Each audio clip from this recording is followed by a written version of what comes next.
हमेशा की तरह कुछ उपाय, कुछ हिदायत। हिदायत का मतलब भी एक उपाय। आज ऐसा कुछ बताने जा रहा हूँ आपको। कुंडलियाँ आती रहती हैं, देखते रहते हैं लोग, जगह जगह अपनी कुंडली दिखाते हैं, लेकिन उस बात को नहीं पकड़ पाते जो कि हमारे जीवन में किया हुआ एक बदलाव वो नुकसान में बदल जाता है। और वही एक बदलाव अगर हम दोबारा से करते हैं, ठीक करने वाला, तो रास्ते हमारे खुल जाते हैं।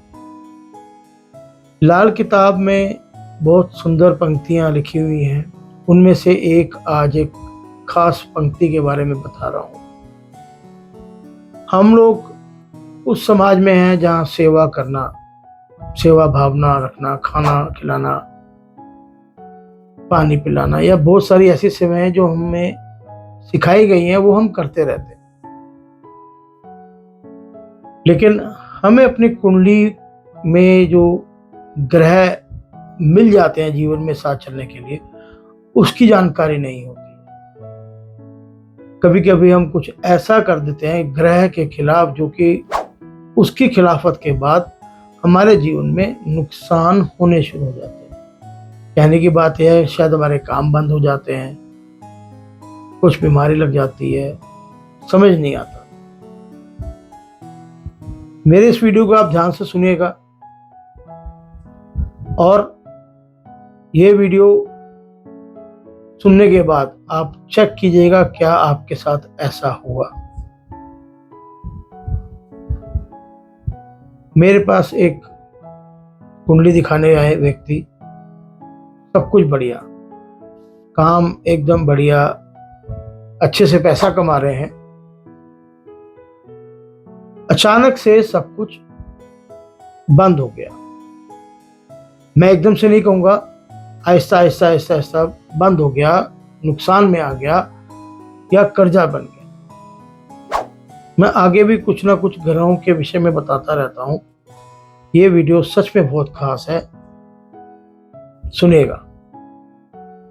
नाम था उस व्यक्ति का अपने काम में, कपड़ों का व्यापार था उसका। सूट बनाता था, सूट बेचता भी था, रेडीमेड सूट बेचता था। एक तरह से बहुत बड़ी दुकान थी।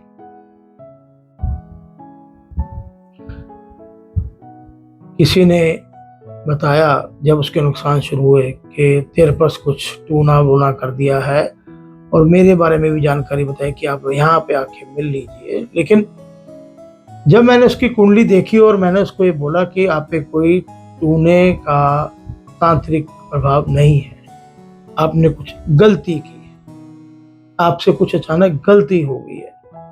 वो कहते जैसा मेरा कुछ सब कुछ काम चल रहा है और वैसे ही चल रहा था, मैंने उसमें कुछ वेरो बदल नहीं किए, कुछ ऐसा बदलाव नहीं किया। मैंने एक दो पॉइंट उससे पूछे भी, आपने ये किया, आपने वो किया, उसने उस चीज को नकार दिया, मना कर दिया। लेकिन मैंने उसको एक आखिरी प्रश्न किया, क्या तुम्हारा कोई दोस्त टीचर है या आपके बच्चों को कोई टीचर पढ़ाने घर पर आता है? ऐसा कोई संबंध, ऐसी कोई मित्रता? वो मेरी बात सुन के हैरान हो गया और उसने पूछा, ऐसा आप क्यों पूछ रहे हैं? मैंने कहा, अगर आपकी घनिष्ठ मित्रता टीचर के साथ है और आप उसको मुफ्त में खिला पिला रहे हैं, क्योंकि अक्सर हम लोग दोस्तों के साथ पार्टी वार्टी कर लेते हैं और उसकी अच्छे से आओ भगत भी कर रहे हैं, या आपके घर में कोई ट्यूशन टीचर आ रहा है, उसको अच्छे से उसकी सेवा कर रहे हैं, और अक्सर ये करते भी हैं हम, तो आप का नुकसान निश्चित है। लेकिन इसके पीछे भी कारण है, वो एक ग्रह है। ऐसा सबके साथ नहीं है, लेकिन उसके साथ है जिसकी कुंडली में चंद्रमा खाना नंबर 12 में होगा। ऐसा व्यक्ति अगर स्कूल के अध्यापक, स्कूल के टीचर, या जो व्यक्ति पढ़ाई से संबंधित हो और वो एजुकेशन डिपार्टमेंट की तरह ट्यूशनें पढ़ा रहा हो या स्कूल चला रहा हो, किसी तरह का संबंध भी ऐसा हो, आप उसकी आओ भगत कर देते हैं, खिला पिला देते हैं, आपका नुकसान निश्चित है। आहिस्ता आहिस्ता आपके घर में दुख आ जाएगा, कर्जा आ जाएगा।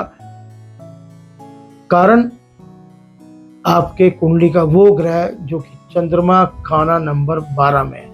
ऐसे आदमी को स्कूल टीचर के साथ संबंध बेशक बनाए, लेकिन उसके खाने पीने के लिए व्यवस्था ना करें, मुफ्त में स्कूल ना बनाए, कोई ट्यूशन सेंटर ना बनाए। किसी भी बच्चे की मुफ्त पढ़ाई का भी जिम्मा ले लिया, वो भी बर्बादी का कारण होगा। आप कुछ भी पूजा पाठ कर लो, कैसा भी कुछ मंत्र जाप कर लो, जब तक आप उस कर्म से नहीं हटेंगे जहां लाल किताब ने मना कर रखा है, वो सटीक बातें हैं जो कि हम मानते हैं और अपने जीवन में अप्लाई करते हैं और उसी के द्वारा तरक्की करते हैं। याद रखने वाली बात, अध्यापक से मित्रता रखिए, स्कूल ना बनवाएं, किसी बच्चे को मुफ्त में ना पढ़ाएं। अगर आपका कोई अध्यापक दोस्त भी है, उससे 2, 4, 5 रुपए ले लें, शर्माने की बात नहीं है।